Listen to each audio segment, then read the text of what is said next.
இந்த வீடியோவை வழங்குவோர் 4 தலைமுறைகளாக மக்கள் மனதில் எஸ்விஎஸ் கொழுக்கட்டை மாவு செம டேஸ்ட் செம சாஃப்ட்.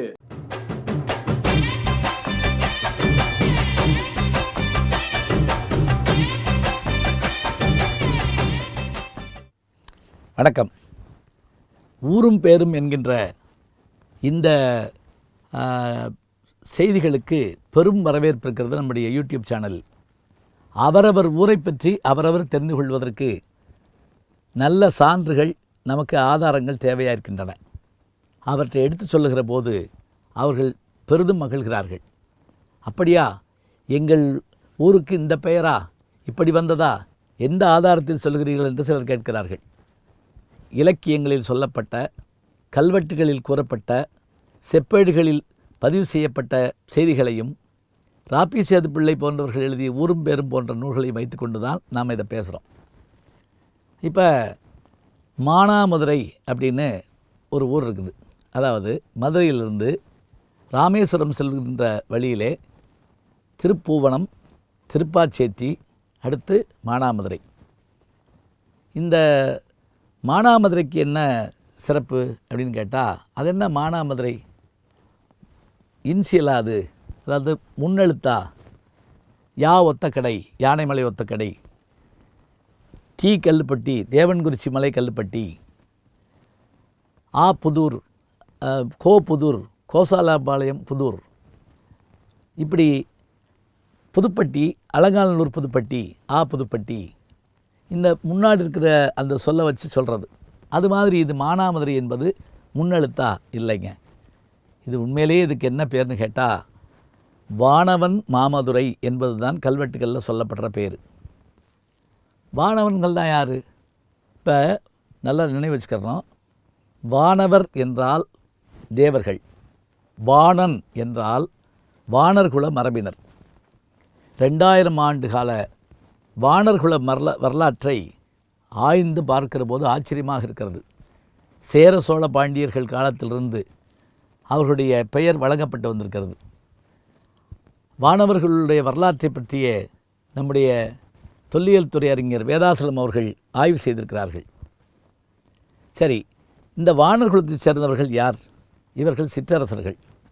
சோழர்களுக்கு உதவியாக, பாண்டியர்களுக்கு துணையாக அவர்கள் இருந்திருக்கிறார்கள். சேரநாட்டுக்கும் உதவியாக இருந்திருக்கிறார்கள். தனிப்பாளர்களில் வானவனுடைய பெயர்கள் சொல்லப்படுகின்றன. இன்னும் சொல்லப்போனால் பொன்னியின் செல்வன் நாவலில் முதல் கதாநாயகன் வந்தியத்தேவன் தான். நியாயப்படி பார்த்தால் ராஜராஜ சோழனாகிய அருள்மொழித்தேவனுடைய வரலாறு தான் அது.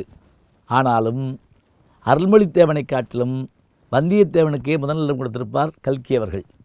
அந்த வந்தியத்தேவன் வானர்குலத்து வல்லவராயன், வல்லவராய வந்தியத்தேவன், வானர்குலத்து வல்லவராய வந்தியத்தேவன், இதுதான் அவர் முழு பேர். இந்த வானர்குலம்ங்கிறது அவ்வளோ புகழ்பெற்றது. அவர்கள் ஆண்ட பகுதி ஆதலால் இது வானவன் மாமதுரை.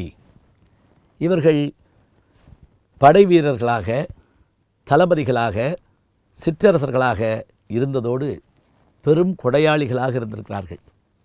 எப்படி என்று கேட்டால், தனிப்பாடல் திரட்டிலே சொல்லுகிற போது வானர்குல அரசை பார்ப்பதற்கு புலவர் ஒருவர் செல்லுகிறார். நான் வறுமையில் இருக்கிறேன், எனக்கு ஏதாவது தர முடியுமா? உடனே அந்த மன்னன் என்ன செய்தானாம், நீ என்ன கேட்டு வந்திருக்கிறாய்? பொருள்தானே, உலை வைப்பதற்கு உனக்கு பானை வேண்டுமா? கவலைப்படாதே, யானை வைத்துக்கொள். இப்போ நம்ம நினைப்போம், என்னங்க அது, அவனால் உழை வைக்க பானையே இல்லைன்னா யானை வச்சு என்ன செய்வான்னு. இல்லை, யானை தருகிற போது அதை வளர்ப்பதற்குரிய நிலங்களும் கிராமங்களும் சொந்தமாக கொடுப்பார் ராஜா. அப்போ தான் அந்த புலவம் பாடினானா, உலைக்குரிய பாண்டம் உவந்திறக்கச் சென்றால், உலை வைப்பதற்கான உலைக்குரிய பாண்டம் உவந்திறக்கச் சென்றால் கொலைக்குரிய வேலம் கொடுத்தனன். எனக்கு யானையை கொடுத்துட்டானே, அவனுக்கு என் மேலே எதுவும் கோபம் இருக்குமோ? இந்த பாணனோடு என்ன பகை அப்படின்னு அந்த பாடல் முடியும். அந்த வானவன் தான், அவனுடைய வழி வந்தவர்கள் தான் அந்த வானவர்கள். தஞ்சை வாணன் கோவை அப்படின்னு ஒரு நூல் இருக்குது. தஞ்சாக்கூர் அப்படின்னு ஒரு ஊர் பக்கத்தில், மதுரை பக்கத்தில் இருக்குது. அதை பற்றி ஒரு நாளைக்கு பேச இருக்கிறோம். இப்போ இந்த வானவன் மாமதுரையினுடைய சிறப்பு என்ன? வைகைக்கரையிலே அமர்ந்திருக்கக்கூடிய அற்புதமான ஊர்.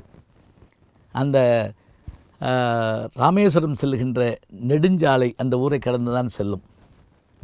அழகர் ஆற்றில் இறங்குகிற போது அங்கிருக்கிற அந்த ஆற்றிலும் அழகர் இறங்குவார். ஊரை ரெண்டாக பிரிப்பது ஆற்றின் ஒரு கரையில் ஊரின் ஒரு பகுதியும் மறுகரையில் ஒரு பகுதியுமாக இருக்கிறது. தற்காலத்தில் இப்போது 4 வழிச்சாலைகள் போட்டுவிட்டதால் அந்த ஊரையே நாம் பார்க்காமல் சென்று கொண்டிருக்கிறோம். நமக்கு விரைவு தேவைதான். பல நேரங்களில் அந்த ஊரை நாம் பார்க்காமல் போவதால் அங்கிருக்கிற அதிசயங்கள் தெரியாமல் போகிறது. அப்படி என்றால் பழமைமிக்க இந்த ஊர். இங்கு இன்னொரு சிறப்பு என்ன என்றால், இந்த மண்ணுக்கு பெரிய சிறப்பு உண்டு. தஞ்சாவூர் மண்ணை எடுத்துன்னு வைரமுத்து பாடுவார்கள், அது மாதிரி மானாமதுரை மண்ணுக்கு என்ன சிறப்புன்னா, அங்கு பானைகள் செய்வதற்கு அங்கு தான் மண் எடுக்கப்படுகிறது. விக் விநாயக் என்ற ஒருத்தர் இருக்கிறார், எல்லா விருதுகளும் பெற்றவர். என் நண்பர் கமலஹாசன் ஒரு முறை சொன்னார், கிராமி அவார்டுங்கிறது உலக புகழ்பெற்ற அவார்டு. நம்முடைய நாட்டினுடைய பத்மஸ்ரீலாம் தாண்டின அவார்டு. அந்த அவார்டு வாங்கினவர் விக்கு விநாயகம். நான் அவர் ஒரு மேடையில் சந்தித்தேன். அவர் கடம் வாசிக்கிறவர், அற்புதமாக வாசிக்கிறார். 5-6 ஒன்றா வச்சு அடிக்கிறார். அப்போ இந்த பானையெல்லாம் உங்களுக்கு எங்கேருந்து கிடைக்குதுன்னு என்ன எப்படி கேட்டீங்க? மானாமதுரையிலேருந்து தானே எங்களுக்கு வருது. எங்கே இருந்தாலும் நாங்கள் மானாமதுரைக்கு ஆர்டர் கொடுத்து அந்த பானை கொண்டு வருவோம். அப்போ அந்த மண்ணில் செஞ்சால் தான் அந்த ஓசை எழும்பும். மதுரைக்கு தமிழ் பெருமை என்பது போல தமிழோசைக்கு பெருமை தருவது, அந்த கடம் போன்ற வாத்தியத்திற்கு பெருமை தருவது மானாமதுரை மண் தான். இன்னும் சொல்வதாக இருந்தால், மதுரை அமெரிக்கன் கல்லூரி வரலாற்றில் ஒரு செய்தியை நான் படித்தேன். அதில் வேலை பார்த்தவர்கள் ஆங்கிலேயர்கள் நம்மை ஆண்டபோது அந்த கல்லூரி கட்டப்பட்டது. அதை கட்டியவர்கள் மானாமதுரைக்காரர்களாம். எப்படி சொல்கிறேன் என்றால், அதில் சிறிது பழுது ஏற்பட்ட போது அவர்கள் உள்ளூர்காரர்களை வைத்து சரி செய்திருக்கிறார்கள். ஆனால் அந்த பழுது நீக்க முடியவில்லை. பிறகு அவர்கள் அங்கிருந்த கோப்புகளை எல்லாம் எடுத்து புரட்டி யார் வேலை பார்த்தார்கள் என்று பார்த்து 100 ஆண்டுகளுக்கு முன்பாக மானாமதுரைக்காரர்கள் தான் வேலை பார்த்தார்கள் என்பதை அறிந்து அவர்களை அழைச்சிட்டு வந்து திரும்ப சரி செய்ய சொன்னார்களாம். அந்த வம்சத்தினர் வந்து சரி பண்ணி கொடுத்தாங்களாம். எத்தனை பெருமை உடையது பார்த்தீர்களா? மண்ணுக்கு பெருமை, இசைக்கு பெருமை, ஆற்றங்கரை நாகரிகத்தை உடைய பெருமை, இத்தனை பெருமைகளை உடையது வானவன் மாமதுரையாகிய மானாமதுரை. மானாமதுரைக்கு போகிற வழி எதுன்னு நம்ம கேட்கலாம். போகிற போதே அந்த ஊரையும் பார்க்கலாம்.